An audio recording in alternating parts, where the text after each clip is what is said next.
गुरुर्ब्रह्मा गुरुर्विष्णू गुरुर्देव महेश्वरा सद्गुरु साक्षात परब्रह्म तस्मै श्री सद्गुरुवे नमः। जय जय रघुवीर समर्थ श्रीराम समर्थ। सद्गुरु चरणांना नतमस्तक होऊन या सुंदर सकाळच्या वातावरणामध्ये आज आपण या निरूपणास सुरुवात करूया। मायबाप सज्जनांचं स्वागत आहे। सर्वजण उपासना करूनच्या श्रवणाला बसलेले आहात असं समजून आपण या निरूपणास सुरुवात करूया। समर्थांनी सांगितलेलं आहे की मनुष्याच्या जीवनामध्ये सर्वात महत्त्वाच्या 3 गोष्टी आहेत, त्या कोणत्या बरं? बघा, मनुष्य हे जीवन जगताना अनेक सुखदुःखांना सामोरे जात असतो, पण ते सामोरे जात असताना त्याच्या आयुष्यामध्ये त्याचा आधारस्तंभ जी नाती बनून राहतात ना, बघा, पहिली म्हणजे वेळ, दुसरा म्हणजे मित्र आणि तिसरी म्हणजे नाती। ह्या अशा 3 गोष्टी आहेत ना की त्यांना किमतीचं लेबल कधीच नसतं, पण ह्या जर हरवल्या ना की समजतं की त्यांची किंमत आहे ना ती किती मोठी असते। कारण का? कारण पहिली गोष्ट म्हणजे वेळ गेल्यावर एखाद्या बघा बसचा टाईम असतो, एखाद्या ट्रेनचा टाईम असतो, 4 वाजता जर ट्रेनचा टाईम आहे, आपण जर 4:01 तिथे पोचलो ना, 1 मिनिटसुद्धा उशीर झाला ना तरी ती ट्रेन आपल्या हातून निघून जाते। कारण का? कारण वेळेला खूप महत्त्व आहे। तसंच या जीवनाचं सुद्धा आहे ना, जोपर्यंत तुमच्या जीवनामध्ये वेळ आहे ना तोपर्यंत भक्तिमार्गामध्ये मन रमायला हवं। बघा, दुसरी गोष्ट म्हणजे मित्र असावा तर कुणासारखा असावा बरं? बघा, मित्रत्वाच्या खूप व्याख्या केलेल्या आहेत। कधी मनुष्याच्या आयुष्यामध्ये असे काही प्रसंग येतात ना, आपण आपल्या ते प्रसंग बायकोला सुद्धा सांगू शकत नाही, कोणत्या नातेवाईकाला सुद्धा सांगू शकत नाही, पण आपल्या मित्राला मात्र आपण ते बोलू शकतो। म्हणून मनुष्याच्या जीवनामध्ये मित्र असावा आणि तो मित्र आहे ना, तो मित्र सारथी म्हणून त्यानं जगावं। आणि तिसरी गोष्ट म्हणजे नाती। बघा, आज हे निरूपण आहे ना, या नाती याच वाक्यावर हे निरूपण फिरणार आहे। कारण का? कारण नात्यांमध्ये आता श्रावण महिना चालू झालेला आहे आणि या श्रावण महिना ठरला तर श्रावण महिन्यामध्ये सर्वात मोठे सण येतात। आनंदाचं वातावरण असतं, भक्तिमय वातावरण झालेलं असतं।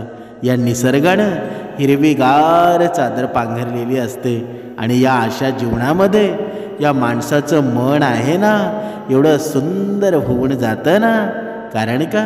कारण हा मनुष्य आहे ना, बघा, पूर्ण वर्षभर तो मांसाहारी करतो, पण हा श्रावण महिना आला ना, बघा, त्याला कुठून ज्ञान निर्माण होतं। तो श्रावण महिन्यामध्ये मांसाहार खात नाही, मांसाहार करत नाही।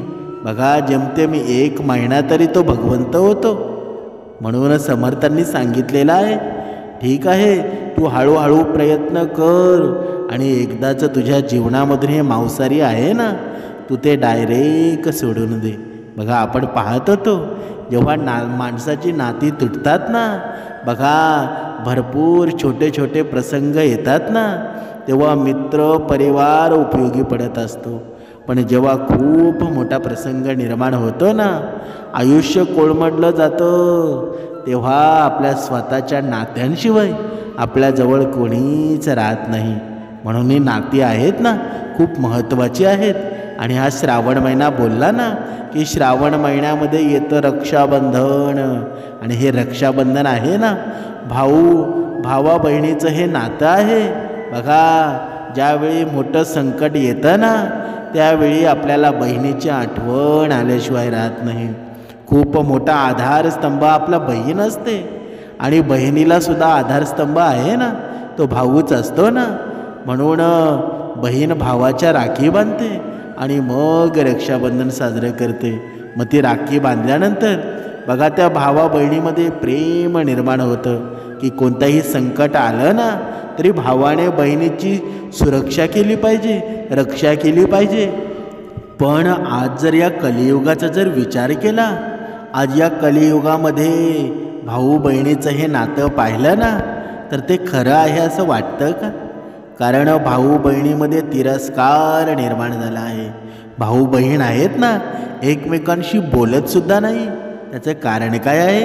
कारण ते भक्ती मार्गामध्ये नाही, त्यांच्यामध्ये अहंकार दडलेला आहे, त्यांच्यामध्ये लोभ राहिलेला आहे. म्हणूनच समर्थांनी सांगितलेलं आहे, आजच्या जर पिढीचा विचार केला ना तर बघा या जागा जमिनींमुळं, दौलतीमुळं, पैशामुळं ही नाती बिघडली आहेत. आणि ही जी बिघडलेली नाती आहेत ना ती आपल्याला एकत्र करायची असतील, ते आपल्याला जुळवायचे असतील ना तर त्याला एकमेव मार्ग आहे भक्तिमार्ग. समर्थांनी दिलेला उपदेश, समर्थांचे विचार जोपर्यंत या माणसाच्या मनामध्ये रुजत नाही ना तोपर्यंत हे असंच होणार आहे. म्हणून आज आपण पाहणार आहोत हे रक्षाबंधन आपण साजरं करत असतो. पण जेव्हा मोठे प्रसंग निर्माण होत असतात तेव्हा भाऊ बहिणीच्या सोबत कसा उभा राहतो आणि बहीण भावाच्या सोबत कशी खंबीरपणे उभी असते ना आज आपण एका उदाहरणाद्वारे स्पष्ट करणार आहोत. एका गावामध्ये एक गुराखी आणि त्याची बायको मुलांसोबत राहत होती. म्हणजे गुराखी म्हणजे जनावरं चारणारा. बघा जनावरं म्हणजे गाई म्हैसी या सर्व चारणारा. त्याला एक मुलगा आणि एक मुलगी होती. तो गुराखी होता त्यामुळं त्याच्याकडे खूप गायी आणि वासरे होती. तो रोज गायींना आणि वासरांना चांगलाच गवत चारायला नेत असे आणि गायींचे दूध दही तूप विकून तो त्याच्या कुटुंबाचा उदरनिर्वाह करत होता. तो जे काही कमवत असे ना त्यात त्याची पत्नी समाधानी होती आणि ती मुलांचं पालनपोषण खूप चांगल्या प्रकारे करत होती.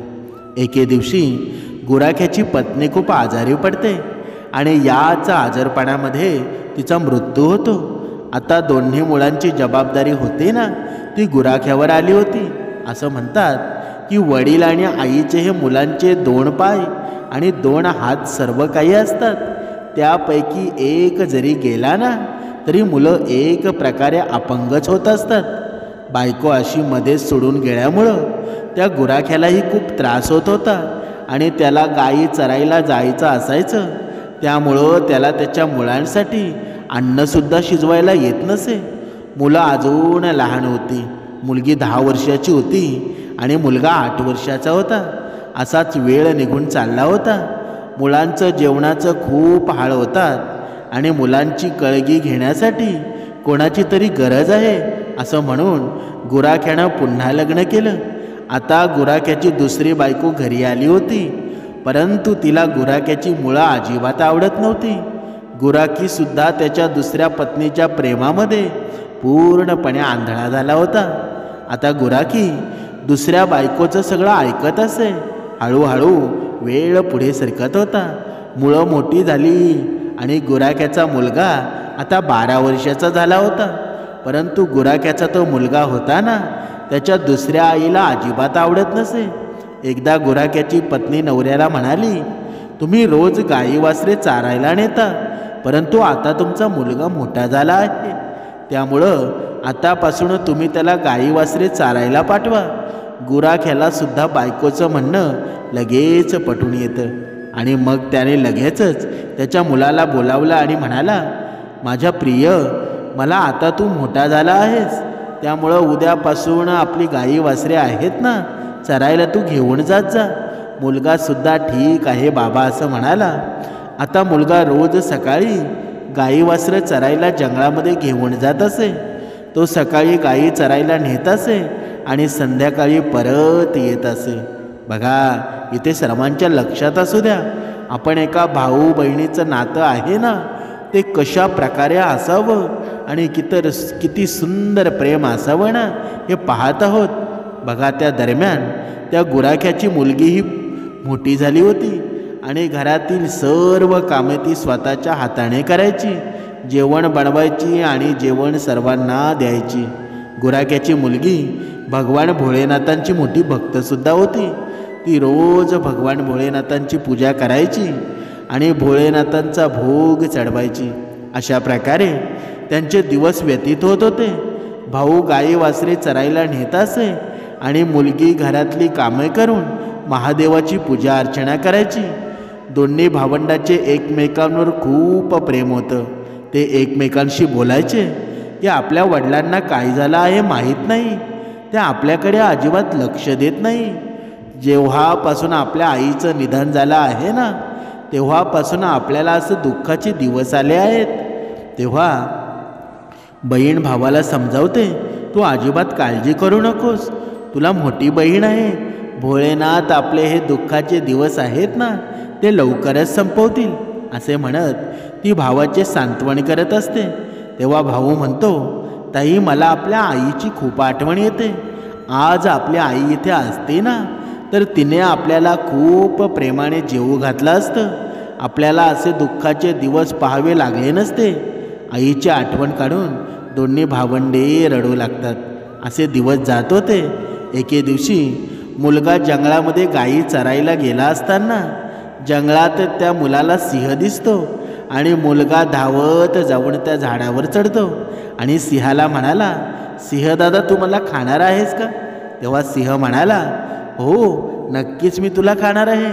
मला खूप भूक लागली आहे, त्यामुळं मी तुला खाणार आहे. जर तुला असं वाटत असेल ना की मी तुला खाऊ नये, तर मला माझी भूक शांत करण्यासाठी गाय किंवा वासरू दे.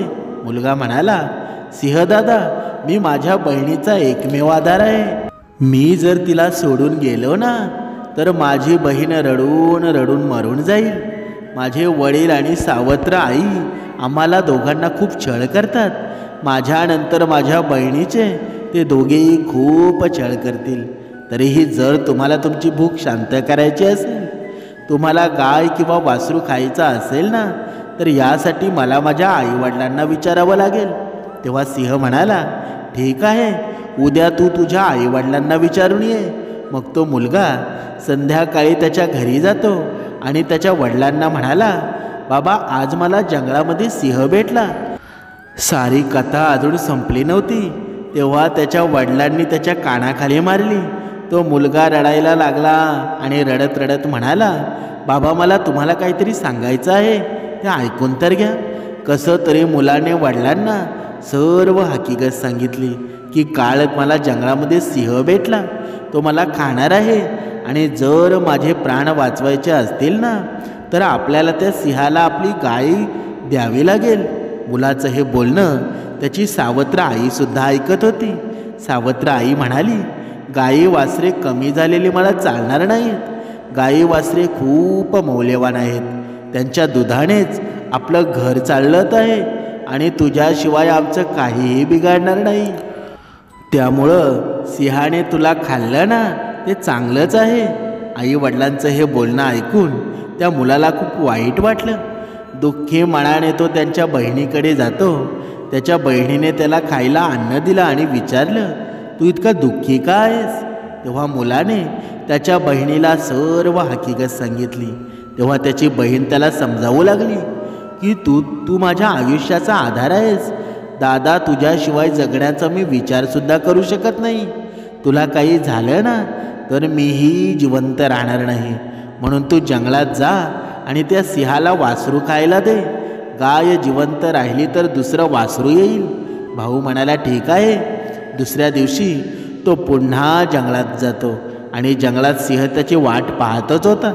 सिंह म्हणाला, तू तुझ्या आईवडिलांची परवानगी घेतली आहेस की नाही? तू माझी भूक शांत करायला गाय किंवा वासरू दे, अन्यथा मी तुला खाईल. मग त्या मुलाने सिंहाला सर्व हकीकत सांगितली आणि म्हणाला, माझ्या बहिणीनं सांगितलं आहे की सिंहाला एक वासरू खायला दे. त्यानंतर मुलगा सिंहाला एक वासरू देतो आणि सिंह वासराला घेऊन त्याच्या गुहेकडे निघून जातो आणि इकडे मुलगा आनंदाने त्याच्या गायी चरवू लागतो. संध्याकाळी जेव्हा तो मुलगा घरी येतो तेव्हा त्याचे आई वडील गायी वासरू मोजू लागतात. एक वासरू कमी दिसतं. तेव्हा त्यांना समजतं की यानं एक वासरू सिंहाला दिलं आहे. या गोष्टीचा राग येऊन दोघांनीही मुलाला मारहाण करण्यास सुरुवात करतात. त्यांच्या वडिलांनी त्याच्या काठीनं इतका जोरदार प्रहार करतात की तो मुलगा बेशुद्ध पडतो. त्याची बहीण हे सर्व बघत होती आणि तिला वाईटसुद्धा वाटत होतं, पण ती काय करू शकत होती. आई वडील निघून गेल्यावर बहिणीने भावाला उचलून खोलीत नेले आणि त्याच्या तोंडावर पाणी शिंपडलं. जेव्हा तो शुद्धीवर आला होता ना, तिने त्याला पिण्यासाठी पाणी दिलं. भाऊ आणि बहीण दोघेच बराच वेळ रडले आणि बहीण म्हणाली, भाऊ आता तुझ्या इथे राहणं धोकादायक आहे. माझ्याकडं आईची शेवटची आठवण म्हणून ही अंगठी आहे. तू ही अंगठी घाल आणि या घरातून दूर निघून जा. तू जर जिवंत राहिलास ना, तर मला आशा आहे आपण कधी ना कधी नक्कीच भेटू. त्या मुलाला बहिणीचं हे सर्व बोलणं समजलं होतं. तो म्हणाला, ताई तुझं म्हणणं बरोबर आहे, पण मी तुला इथे एकटे सोडून जाऊ शकत नाही. आपली सावत्र आई तुझा खूप छळ करेल, तुला सर्व कामं करायला लावते, त्याचबरोबर ती तुला मारते सुद्धा. मग मी तुला एकटीला सोडून कसा जाऊ बरं. तेव्हा बहीण म्हणाली, दादा तू ठीक असशील तर मी सर्व सहन करेल, पण तू इथून जा. नाईलाजाने तो मुलगा त्याच्या बहिणीचं ऐकण्याचं ठरवतो. त्यानंतर तो एक धागा घेतो आणि बहिणीच्या मनगटावर बांधतो आणि म्हणतो, ही माझी खूण आहे. आपण जेव्हा कधी भेटू ना, तेव्हा हे पाहून आपण एकमेकांना ओळखू शकू. तू हा धागा तुटू देऊ नकोस. बहीण म्हणाली, ठीक आहे. भाऊ आणि बहीण दोघेही बोलत असताना त्यांची सावत्र आई सर्व काही ऐकत होती. मुलगा आणि मुलगी झोपी गेल्यावर सावत्र आई गुराख्याला म्हणाली, जर तुमचं माझ्यावर प्रेम असेल ना, तर माझी इच्छा पूर्ण करा. गुराखी म्हणाला, तुझी इच्छा सांग, मी तुझ्यासाठी आकाश पातळ एक करेल. तेव्हा गुराख्याची बायको म्हणाली, मला तुमच्या मुलाचं मांस खायचं आहे. बायकोचं बोलणं ऐकून गुराखी म्हणाला, ठीक आहे, ही तर खूप छोटी इच्छा आहे. अजून तुझी काही इच्छा असेल तर मला सांग, मी लगेच पूर्ण करेल. तेव्हा गुराख्याची बायको म्हणाली, नाही, मला आणखी काहीच नको. तेव्हा गुराखी ठीक आहे असं म्हणाला. त्या मुलाचे वडील इतके क्रूर होते ना, इतके कठोर झाले होते की त्यांनी त्यांच्या मुलाला उचलून घरातून बाहेर नेलं आणि त्यानंतर त्यांनी मुलाचे कुऱ्हाडीने छोटे छोटे तुकडे केले. मग ते तुकडे घेऊन त्याच्या पत्नीकडे आला आणि म्हणाला, हे घे आणि खा. मग गुराख्याच्या पत्नीनं त्या मुलाचे मांस शिजवलं आणि एक ताट स्वतःसाठी ठेवलं आणि दुसरे ताट नवऱ्यासाठी. मग तिच्या मनामध्ये विचार आला की भावा बहिणीमध्ये खूप प्रेम आहे ना, त्यामुळं बहिणीला भावाचं मांस नक्कीच खायला हवं. म्हणून तिने त्या मुलीलासुद्धा बोलावलं आणि तिच्यासाठी सुद्धा एक ताट वाढलं आणि म्हणाली, हे तुझ्यासाठी मी खूप चांगलं जेवण बनवलं आहे, हे घे आणि खा. परंतु मुलगी विचार करू लागली, आईनं कधीच इतक्या प्रेमानं मला जेवण दिलं नाही. नक्कीच काहीतरी गडबड आहे, परंतु गडबड काय आहे हे तिला कळत नव्हतं. त्यामुळं तिनं जेवायला सुरुवात केली. तेव्हा बहिणीनं पाहिलं की तोच बोट त्या प्लेटमध्ये होता ज्यावर अंगठी होती आणि बहिणीला लगेच सर्व काही समजलं, कारण ती सकाळपासून तिच्या भावाचा शोध घेत होती, पण तिला तो कुठेच दिसला नाही. आता तिच्या शंकेचं विश्वासामध्ये रूपांतर झालं होतं. अंगठी पाहून ती आश्चर्यचकित झाली आणि आत जाऊन मोठ्यानं रडू लागली आणि भगवान भोळेनाथांना म्हणू लागली, हे देवा, हे काय झालं. या लोकांनी माझ्या भावाला मारलं आहे. आता मी एकटीच राहिली आहे. त्या मुलाची बहीण रडत होती. तेव्हा तिला वडीलधाऱ्यांचे माणसांचे शब्द आठवले आणि माणसांची अस्थी नदीत विसर्जित केल्याशिवाय त्या व्यक्तीला मोक्ष मिळत नाही. त्या मुलाच्या बहिणीला वाटलं, जर माझ्या भावाची अस्थी मी नदीत विसर्जित केली नाही ना, तर माझ्या भावालाही मोक्ष मिळणार नाही. या लोकांनी त्याला मारून खाल्लं आहे, त्यामुळे त्याची अस्थी तर मला कुठे मिळणार नाही. आता माझ्याकडे माझ्या भावाचा हे बोट आहे ना, मी तो बोट नदीत विसर्जित करते. असा विचार करून तिने ते बोट उचललं आणि चाळत चाळत त्या नदीच्या काठावर पोचली.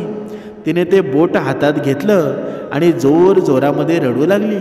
त्या मुळेचा देवावर खूप विश्वास असल्यामुळं भावाचे बोट नदीत विसर्जित करताना तिला देवाची आठवण येत होती. ती रोज भगवान भोलेनाथांची पूजा करायची आणि त्याचबरोबर श्रावण महिन्याचा दर सोमवारी ती उपवास ठेवायची आणि नेहमी देवाची प्रार्थना करायची की हे देवा, माझ्या भावाचे रक्षण कर. त्या दिवशीही ती रडत रडत म्हणाली, देवा, माझ्या या जगामध्ये आता कोणीच राहिलेलं नाही. माझ्या आई वडील आणि भाऊ होते, परंतु आई आम्हाला सोडून गेली. वडील आमच्या सावत्र आईमुळं आम्हाला खूप दुःख देतात आणि मला साथ देणारा माझा एक भाऊ होता ना, परंतु त्यालाही तू घेऊन गेलास. तू पूर्वी माझ्या आईला घेऊन गेलास. आता मी कोणासाठी जगणार? त्यामुळं भावाचं हे बोट विसर्जित केल्यानंतर मी सुद्धा नदीत उडी मारून माझे प्राण त्यागतं. मग तिनं तिच्या भावाचे बोट नदीत टाकले आणि देवाची प्रार्थना सुरू केली. हे देवा, माझ्या भावाला मोक्ष दे. तो कुठेही असला ना तरी त्याच्या आत्म्याला शांती लाभो. मग ती नदीत उडी मारणारच होती. इतक्यात तिने नदीत टाकलेलं बोट होतं ना, ते पोपटाच्या रूपात उडून नदीच्या कडेला असलेल्या एका झाडावर बसलं. झाडावर बसून तो पोपट म्हणाला, ताई, तू उदास का आहेस? मी तुझा भाऊ आहे. तू हे बोट नदीत टाकून तुम्ही खूप छान काम केलं आहे. यामुळं मला मोक्ष मिळाला आहे आणि मला पोपटाच्या रूपात पुनर्जन्म मिळाला आहे. ताई, तू काळजी करू नकोस. आता मी पोपट झालो आहे आणि मी तुला सर्वोत्तपरी मदत करेल.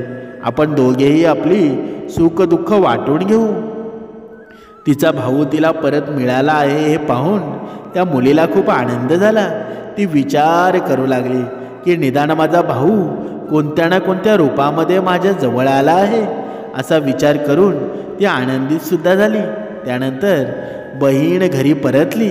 सावत्र आईने तिला सर्व काम करायला लावलं. सावत्र आई खूप आनंदी होती. ती विचार करत होती की हिचा एक भाऊ होता, परंतु तो पण आता राहिला नाही. त्यामुळं आता मला वाटतील तशी मी कामं हिला सांगू शकते. त्या मुलीनं पटकन तिचे काम पूर्ण केलं आणि बागेमध्ये जाते, कारण तिथे तिचा भाऊ तिची वाट पाहत होता. बागेत जाऊन भाऊ बहीण दोघेही खूप बोलायचे. त्या मुलीला भाऊ त्याच्या बहिणीला चांगली फळं खायला देत असे. श्रावण महिना चालू होता. मुलगी श्रावण महिन्यामध्ये भगवान भोलेनाथांची पूजा करायची आणि श्रावणी सोमवारचा उपवास सुद्धा ठेवायची आणि पूजेच्या बहाण्याने ती बागेत जायची. भाऊ बहिणीला म्हणाला, ताई, तू काळजी करू नकोस. आई बाबांनी तुला इथे येऊ दिलं नाही ना, तर मी आपल्या घराच्या बाहेर जी फांदी दिसते ना, त्या फांदीवर बसेल.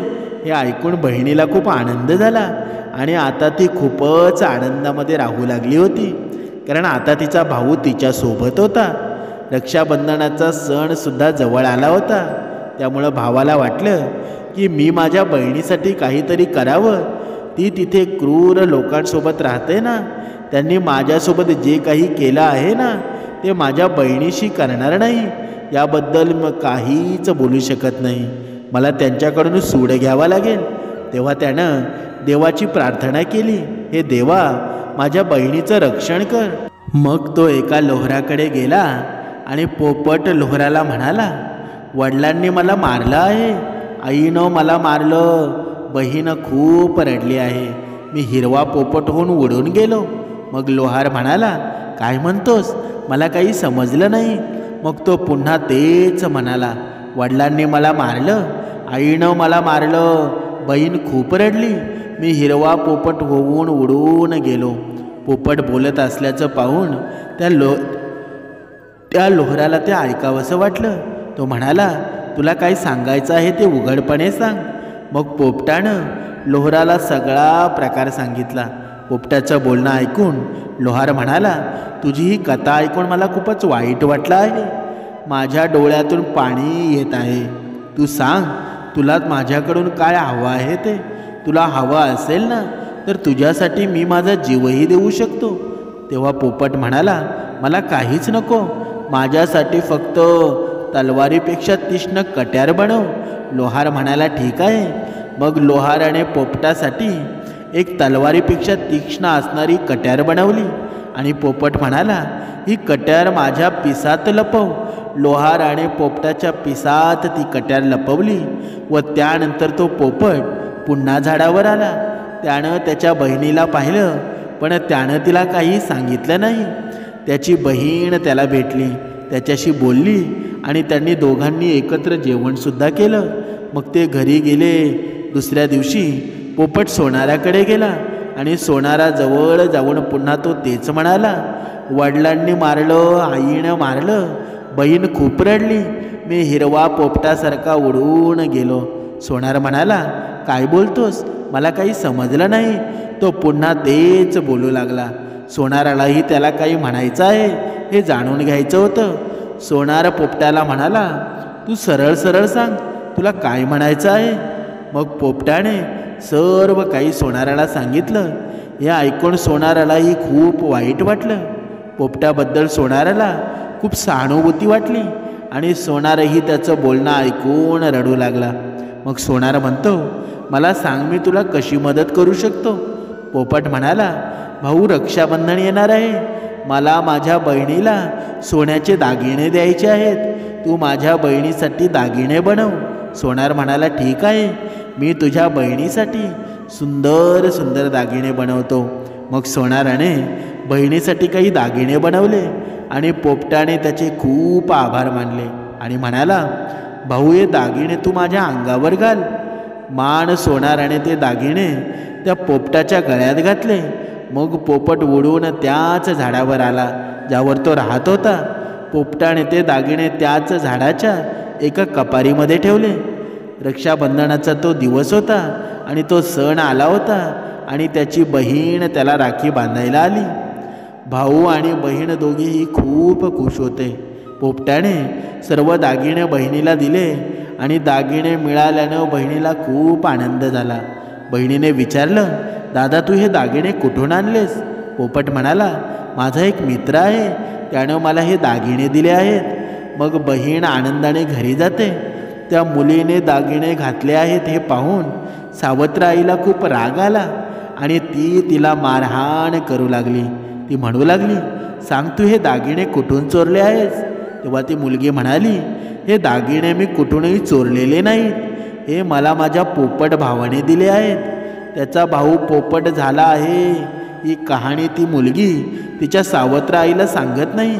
ती सांगते की एक पोपट आहे, तो माझ्याशी बोलतो आणि मी त्याला माझा भाऊ बनवला आहे. त्यानंच हे मला दागिने दिले आहेत. मग सावत्र आई विचार करू लागते की हा कोणता पोपट आहे जो तिचा भाऊ झाला आहे बरं? कशी तरी तिची एका भावापासून सुटका झाली आहे. मग हा दुसरा भाऊ कुठून आला? दुसऱ्या दिवशी त्या मुलीची सावत्र आई त्या पोपटाला शोधायला बागेत जाते. पोपट दिसल्यावर ती पोपटाला पकडण्याचा प्रयत्नसुद्धा करते, पण पोपट तिच्या हातात येत नाही. खूप वेळा प्रयत्न करूनसुद्धा पोपट तिच्या हातात येतच नाही. अखेर ती थकून जाते आणि खाली बसते. काही वेळाने तो पोपट ती पुन्हा पोपटाला पकडण्याचा प्रयत्न करते, पण पोपट तिच्या हातात मात्र येत नाही. ती विचार करते, मी याला पकडून कसे मारू शकते? ती सकाळपासून संध्याकाळपर्यंत पोपटाला पकडण्याचा प्रयत्न करत होती, पण तिला पोपट मात्र सापडत नव्हता. मग घरी आल्यावर तिचा सगळा राग ती त्या मुलीवर काढते. तिचे सर्व दागिने हिसकावून घेते आणि दुसऱ्या दिवशी ती मुलगी पोपटाला भेटायला जाते. परंतु आता तिच्या अंगावर दागिने नव्हते. त्यामुळं तो पोपट त्याच्या बहिणीला विचारतो, मी तुला दिलेले दागिने कुठे आहेत? तर बहीण म्हणते, दादा, आईने ते दागिने हिसकावून घेतले आहेत. हे ऐकून पोपटाला खूपच राग येतो आणि तो म्हणतो, आता यांच्या पापाचे घडे भरलेले आहेत. आता त्यांना शिक्षा झालीच पाहिजे. मग पोपट त्या घराच्या बाहेर असलेल्या एका झाडाच्या फांदीवर बसतो आणि त्याच्या आई वडील कधी बाहेर येतील ना याची वाट पाहत असतो. बाहेर ती मुलगी काही काम करत होती आणि तिची सावत्र आई तिला काहीतरी शिव्या देत होती आणि मारतसुद्धा होती. मग तिचे वडीलही बाहेर आले आणि मुलीला मारहाण करू लागले. पोपट झाडावर बसून हे सर्व काही पाहत होता. आता त्याला त्याच्या आईवडिलांचा खूप रागसुद्धा येत होता. ते त्याच्या बहिणीसोबत जसे वागत होते ना, हे त्या पोपटाला सहन होत नव्हतं. त्यामुळं त्यांनी एकाएकी या दोघांवर झडप मारली आणि त्याच्या नख्यांनी त्या दोघांचेही डोळे फोडले. अशा प्रकारे त्यांच्या आईवडील आता आंधळे झाले होते. पोपट म्हणाला, तुम्ही दोघांनी खूप पाप केले आहेत, मी तुम्हाला दोघांना सोडू शकत नाही. मग ते दोघेही म्हणाले, तुझ्या आमच्याशी काय वैर आहे का? तर पोपट म्हणाला, तुम्ही मला मारून खाल्लं आणि विचारताय माझ्याशी काय वैर आहे? त्यानंतर पोपट त्याच्या पंखामधून कट्यार बाहेर काढतो आणि दोघांच्याही प्राणाचा अंत करून टाकतो. पोपट त्याच्या बहिणीला म्हणतो, आता इथे राहू नकोस. आपण इथे राहिलो ना तर आपल्याला सतत आपले दुःख आठवत राहतील. आपण त्यांना कधीही विसरणार नाही आणि दुःखी राहू. तेव्हा त्याची बहीण म्हणते, हो भाऊ, आता आपण इथे राहायचं नाही. आता आपण अशा ठिकाणी जाऊ ना, तिथे आपल्याला कोणीही वेगळं करू शकणार नाही. मग ते तिथून निघून जातात आणि चाळत चाळत एका मंदिरामध्ये पोचतात. तेव्हा पोपट म्हणतो, ताई, यापेक्षा चांगली जागा आपल्याला सापडणार नाही. आता भाऊ आणि बहीण दोघेही त्या मंदिरामध्ये राहू लागतात. बहीण तर आधीपासूनच देवाची पूजा करायची आणि सोमवारी उपवाससुद्धा करायची. आता पोपट ही पूजा करतो. जवळच एक तलाव होतं आणि त्यातून तो आपले पंख ओळे करतो आणि शिवलिंगावर पाणी अर्पण करतो. मुलगी भगवान शिव आणि पार्वतीची देखील पूजा करते. असेच दिवस जात होते. त्यांची खरी भक्ती पाहून एके दिवशी माता पार्वती भगवान भोलेनाथांना म्हणाली, स्वामी बघा, किती दुःखी भावंडे आहेत. त्यांना पाहून मला माझ्या अश्रू थांबवता येत नाहीत. ते खूप मनापासून तुमची सेवा करतात. त्यांचं दुःख तुम्ही दूर केलं पाहिजे. तेव्हा भगवान भोलेनाथ म्हणाले, हे पार्वती, ही जगाची रीतच आहे ना. इथे प्रत्येकाला सुखदुःख भोगावं लागतं. आपण कोणाकोणाचे दुःख दूर करू शकतो बरं? परंतु माता पार्वती भगवान भोलेनाथांकडे हट्ट करू लागली आणि म्हणाली, नाही देवा, तुम्हाला त्या भावंडांचं दुःख दूर करावंच लागेल. मग भगवान शिवाने पार्वती मातेचा हट्ट पूर्ण केला. भाऊ बहीण दोघेही प्रार्थना करत असताना भगवान शिव आणि पार्वती प्रकट झाली आणि त्यांना इच्छित वर मागण्यास सांगितला. तेव्हा मुलगी म्हणाली, हे देवा, मला काहीही नको. मला फक्त हेच हवं आहे की माझा भाऊ आहे ना, त्याच्या पूर्वीच्या रूपामध्ये परत यावा आणि कोणीही आम्हा भाऊ बहिणींना वेगळं करू नये. हे ऐकून भगवान शिव आणि पार्वती खूप आनंदित झाले आणि तिला वरदान दिले की तुझा भाऊ पूर्वीसारखा होईल. मग भगवान शिव आणि पार्वतीच्या कृपेनं तो मुलगा पूर्वीसारखा झाला आणि आता भाऊ बहीण खूप आनंदित झाले आणि भाऊ बहीण आनंदाने त्यांचं आयुष्य जगू लागले. या पूर्ण कथेचं तात्पर्य काय? समर्थांनी सांगितलेलं आहे, या विश्वामध्ये जर सर्वश्रेष्ठ नातं असेल ना तर ते भाऊ बहिणीचं आहे. म्हणून बघा, काही सावत्र आई असतात, पण त्या सावत्र आईनीसुद्धा एक गोष्ट लक्षात ठेवा की जरी तुमची मुलं नसतील ना तरी ते कुणाची तरी मुलं आहेत, ती आपली मुलं समजून त्यांच्याशी वागलं पाहिजे. बघा, कारण हे कर्माचं फळ आहे ना, ते प्रत्येकाला भोगावं लागत असतं. म्हणून समर्थांनी सांगितलेलं आहे, जर भाऊ बहिणीचं नातं आहे ना, या पैशाच्या हव्यासापोटी या भाऊ बहिणीचं नातं तुटून गेलेलं आहे. जर प्रत्येक भावाने आणि बहिणीनं जर आपलं नातं शेवटपर्यंत जपलं ना तर बघा किती सुंदरता आहे त्या नात्यामध्ये. पण या कलियुगाचा जर विचार केला ना, म्हणून समर्थ विचार आहेत ना, जोपर्यंत तुमच्या मनावर बिंबवत नाही, जोपर्यंत तुमचं मन प्रेरित करत नाही ना, तोपर्यंत ही नाती कधीच टिकणार नाही. म्हणून आयुष्यामध्ये हा पैसा आहे ना, ते क्षणिक सुख आहे. एक क्षणिक सुखासाठी ही नाती खराब करू नका. कारण ह्या नात्यांचा सुगंध जेव्हा येतो ना, तेव्हा पूर्ण जीवन सुगंधित होऊन जातं. म्हणून नाती जपा. आपल्या आईवडिलांवर प्रेम करा, आपल्या मुलाबाळांवर प्रेम करा. भगवंत तुमची व्यवस्थित काळजी घेईल. जय जय रघुवीर समर्थ.